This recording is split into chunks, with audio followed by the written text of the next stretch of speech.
Chemical ছাড়া প্রাকৃতিক উপাদান দ্বারা লিপস্টিক কিভাবে তৈরি করা হয় চলুন আপনাদের সাথে শেয়ার করুন। সবচেয়ে প্রথমে ক্ষেত থেকে গোলাপি ড্রাগন ফল তুলে আনি, তারপর ফলগুলির খোসা ভালো করে ছাড়িয়ে নরম অংশ বার করে নিন। এরপরে নরম অংশটি একটি মোটা দণ্ড দিয়ে পিষে পেস্টের মতো বানিয়ে নিন। এরপরে এই পেস্টটি পাতলা জালে ছেঁকে রস বার করে নিন। এই পেস্টটির রস ততক্ষণ আঁচে বসিয়ে রাখি যতক্ষণ না এটি গুঁড়ো হয়। এই সময় আমি পাহাড়ি চালগুলি ভালো করে গুঁড়ো করে নিই।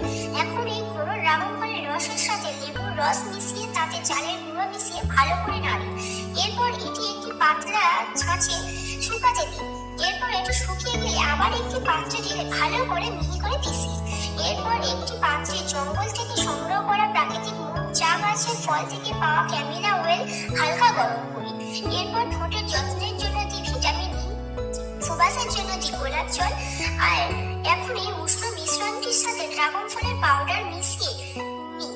তারপর সেটিকে লিপস্টিকের ছাঁচে ঢেলে সারা রাত রেখে দেওয়ার পর দেখি তৈরি হয়ে গেছে আমাদের প্রাকৃতিক ফলের রসের তৈরি লিপস্টিক, যা কেবল ঠোঁটকে ভালো রাখে না, ঠোঁটে এনে দেয় প্রাকৃতিক উজ্জ্বলতা। এই লিপস্টিক কি ব্যবহার করতে চাও কমেন্টে অবশ্যই জানিও, আর সাবস্ক্রাইব করে পাহাড়ি পরিবারের সাথে